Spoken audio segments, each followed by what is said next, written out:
નમસ્કાર, આપ જોઈ રહ્યા છો એશિયન પ્લસ ન્યૂઝ. હું છું આપની સાથે હેતલ વગર. ખેડા જિલ્લાના મહેમદાવાદ તાલુકાના ગાળવા ખાતે આવેલી સરદાર પટેલના નામે ચાલતી જમીન પચાવી પાડવાનો કારસો રચાયો હોવાનું પ્રકાશમાં આવ્યું છે. ખેડા જિલ્લાના મહેમદાવાદ તાલુકાના ગાળવા ખાતે આવેલી સરદાર પટેલના નામે ચાલતી જમીન પચાવી પાડવાનો કારસો રચાયો હતો, જેમાં ગુજરાત પ્રાંતીય સમિતિની જમીનમાં માલિક તરીકે વલ્લભભાઈ ઝવેરભાઈ પટેલનું નામ ચાલતું હતું. રેકર્ડ કોમ્પ્યુટરાઇઝ થતા તેમાં થોડો ફેરફાર થયો હતો, તેમજ જમીન જૂની શરતની થયેલી, જેનો લાભ લઈ ખોટી રીતે વલ્લભભાઈ ઝવેરભાઈ પટેલનું નામ ધારણ કરાવી નકલી સાક્ષીઓ ઉભા કરાવી બારોબાર જમીનનું વેચાણ દસ્તાવેજ કરાવી લેવાયો હતો. સમગ્ર મામલામાં મહેમદાવાદ એડિશનલ કોર્ટ દ્વારા 3 આરોપીઓને તકસીરવાન ઠરાવી જુદી જુદી કલમો હેઠળ 5 વર્ષની કેદની સજા ફટકારવામાં આવી છે. ટ્રાયલ દરમિયાન એક આરોપીનું કુદરતી મૃત્યુ નીપજ્યું હતું.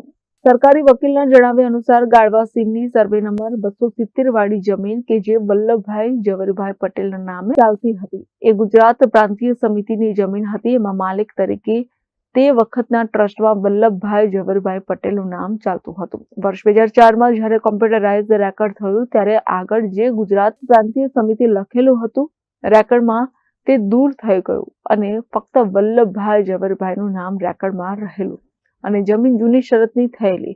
એનો લાભ આરોપીઓએ લઈ હીરાભાઈ કલાભાઈ ડાભીને વલ્લભભાઈ ઝવેરભાઈ પટેલનું નામ ધારણ કરાવી ભૂપેન્દ્રભાઈ દેસાઈભાઈ ડાભીએ ગાળવા સીમની સર્વે નંબર 270 વાળી જમીનનું વેચાણ દસ્તાવેજ પોતાના નામે કરાવી લીધેલો. હીરાભાઈ કલાભાઈ ડાભી વલ્લભભાઈ ઝવેરભાઈ પટેલ હોવા બાબતની ઓળખ ભૂપેન્દ્રભાઈના પિતા દેસાઈભાઈ જેહાભાઈ ડાભીએ આપેલી. એમણે પણ ખોટું નામ ધારણ કરેલું.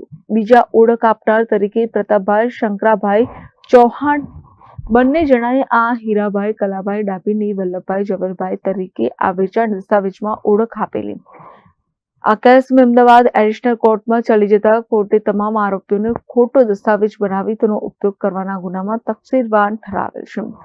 ઇપીકો કલમ 465માં 1 વર્ષ, 467માં 2 વર્ષ, 468માં 1 વર્ષ અને 471માં 1 વર્ષ અને તમામ કલમોમાં 1000 રૂપિયાનો દંડ તમામ આરોપીઓને કરેલો છે.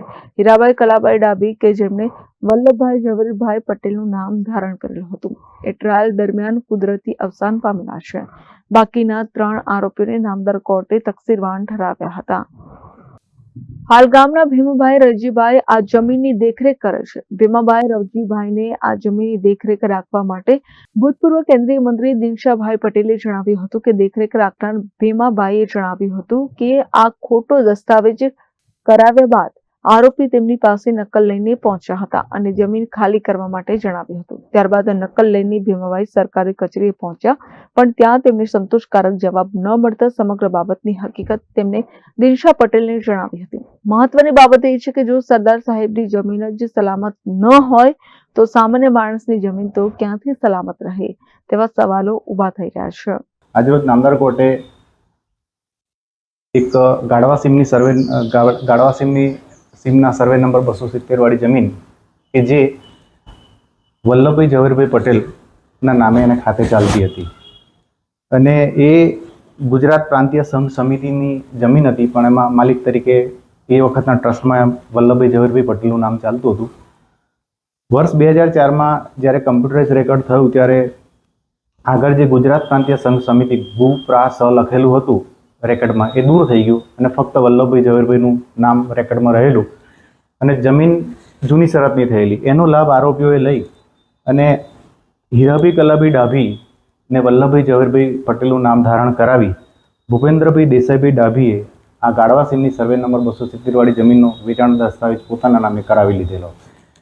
આ હીરાભાઈ કલાભાઈ ડાભી વલ્લભભાઈ ઝવેરભાઈ પટેલ હોવા બાબતની ઓળખ તેના જ પિતા દેસાઈભાઈ જેહાભાઈ ડાભી એ આપેલી અને એમણે પણ ખોટું નામ ધારણ કરેલું અને બીજા ઓળખ આપનાર તરીકે પ્રતાપભાઈ શકરાભાઈ ચૌહાણ બંને જણાએ આ હીરાભાઈ કલાભાઈ ડાભીની વલ્લભભાઈ ઝવેરભાઈ તરીકે આ વેચાણ દસ્તાવેજમાં ઓળખ આપેલી.